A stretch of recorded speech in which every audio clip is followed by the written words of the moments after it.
Oh, the past. Full of cherished memories, character-defining experiences, oh yeah, and probably a long list of shit we wish never happened. I bet it's safe to say that nearly everyone that's ever lived has had at least one thing in their past that if given the opportunity, they would change faster than I could finish this sentence. Whether it be big or small, minuscule or life-altering, it's a topic that undoubtedly we've all thought about at some point and is relatable no matter what circumstances life has thrown your way. Of course, the concept alone of changing a moment in the past sounds all fine and dandy, but the reality of it is that it would then shift the continuity of everything else preceding it, forcing you to wonder how worthwhile changing the moment would even be. But what if there was an even larger problem to consider? What if, even with the power to go back in time, no matter what you did, you couldn't change that particular moment? How would you react, and how would that affect you moving forward? Crazy shit to think about, right? Well, that's exactly the topic that gets tackled in this 4th episode of What If? Let's get into it. The episode starts off with a car accident nearly identical to that of the one in the Doctor Strange movie. However, in this universe, instead of Stephen losing his hands, he loses the love of his life as she was with him in the car and did not survive the crash.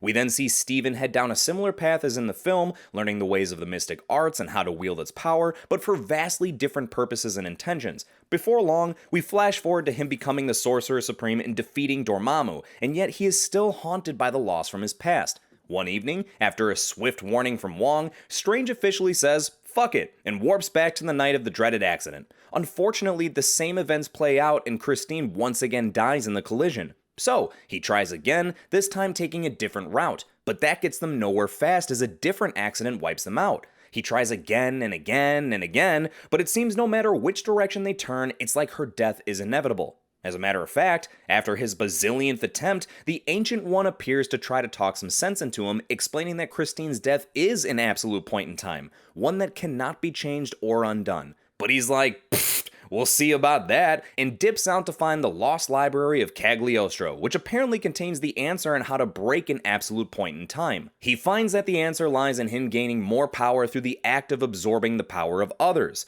Then we get quite an interesting moment unlike from any other episodes. In the midst of the Sorcerer's absorbing frenzy, the Watcher briefly pops in to admit that he has the ability to intervene and derail Strange from his dark path, but claims it isn't worth it and doubts he would listen. Oddly enough, it appears that Strange actually heard him, but he gets right back to it and continues to absorb various beings for literally fucking centuries, one of which appears to be the same tentacle monster that we saw from the first episode with Captain Carter. Shumagorath, perhaps? After he finally feels he's had enough, he has the news revealed to him that he's not the only Doctor Strange in this universe. You see, as this happens, we go back to the moment earlier in the episode when Wong warns Strange not to mess with time and watches he decides not to. Quickly followed by a projection of the Ancient One explaining to the Sorcerer Supreme that when she was unable to convince the power-hungry him to quit fucking around, she used some magic to split his timeline in half, allowing for 2 of him to exist in the same universe.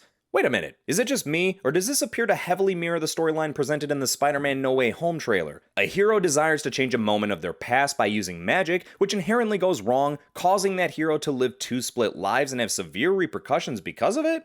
Yeah, sounds awfully familiar. There's even a point in the trailer where Doctor Strange tells Spider-Man shit's getting messed up because he's living 2 separate lives. Anyway, before good Doctor Strange can even conjure up the thought of finding his misguided counterpart, he gets found by him, and Strange Supreme, "That's the evil one," reveals that the way to break the absolute point in time and save Christine is by the 2 of them becoming whole again, as only then will they have enough power to pull off the act. Of course, the good Strange disagrees, and the 2 have a seriously epic showdown ending with Strange Supreme taking the upper hand and absorbing good Strange to become whole again, giving him the power he's desperately been trying to obtain for so long to finally bring back Christine. However, as she comes back to life and looks upon Strange, she sees the hideously monstrous figure that he's turned into and frantically attempts to flee while simultaneously beginning to disappear. In a moment of utter panic and despair, noticing the reality around them slowly dissipating, Strange Supreme sees the Watcher and requests his assistance. He admits his faults and asks that the overseeing entity only punish him and not the rest of the world. But the Watcher's like,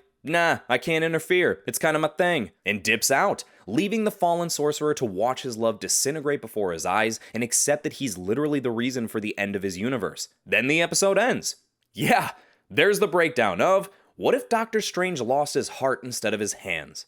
Holy shit, man. Can we just take a moment to appreciate the balls Marvel has to go for it the way they did here? I was totally expecting things to end off with the absurdly predictable, good version of the hero is going to triumph over the evil version, and in turn learn a meaningful lesson about the acceptance of loss and the importance of moving forward, but instead, we got quite possibly one of the darkest and most heartbreaking conclusions in all of the MCU. Shit, man, at least when Wanda lost Vision, we could retain a glimpse of hope that we'd see him return to some extent someday. Here, we literally are just told that Doctor Strange's girlfriend isn't coming back to life, now shut the fuck up and accept it. And honestly, at the risk of sounding like I enjoy watching people's pain, it was quite a refreshing take on what we're so commonly used to seeing. All too often do we see heroes, villains, or heavily involved supporting characters die off in moments that rightfully serve some sort of larger purpose to the story, get completely wiped away by some ridiculous reasoning of having them come back to life, or an absurd explanation as to how they never really died in the first place. Now don't get me wrong, I'm not trying to rip them to shreds over it. I myself very much enjoy seeing certain characters come back after thinking they had met their end,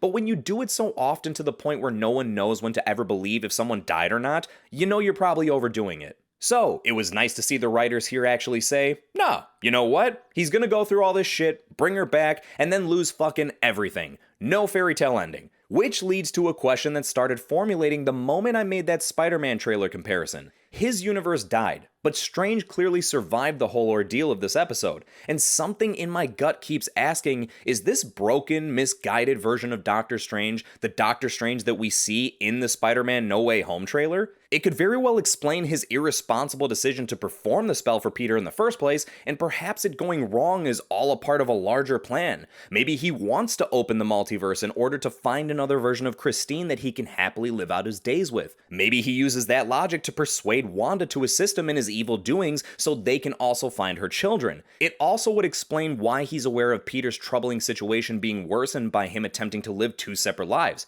Hell, maybe Spider-Man becomes aware of Strange Supreme, tries stopping him, and it ends up being the evil sorcerer's decision to throw a slew of villains from different universes at the young hero to stop his interference. And it's worth noting that Wong gives Strange a very similar warning in both this episode and the trailer, which seems too on the nose to be a coincidence. It seems plausible enough to me, and now that I've thought about it, I can't stop hoping that theory ends up becoming true to some degree. And as always, I would love to know all of your thoughts on this episode as well. Did you enjoy seeing these two vastly opposing versions of Doctor Strange go head to head? Do you also think it was a bold and brave move by Marvel to tell such a dark and emotional story? And the part I'm mostly curious about, do you agree that this episode has some sort of tie to Spider-Man No Way Home? Let me know what you think in the comments. Like the video if you enjoy this content, subscribe and hit that notifications bell for breakdowns of future episodes, and I'll catch you at the next review.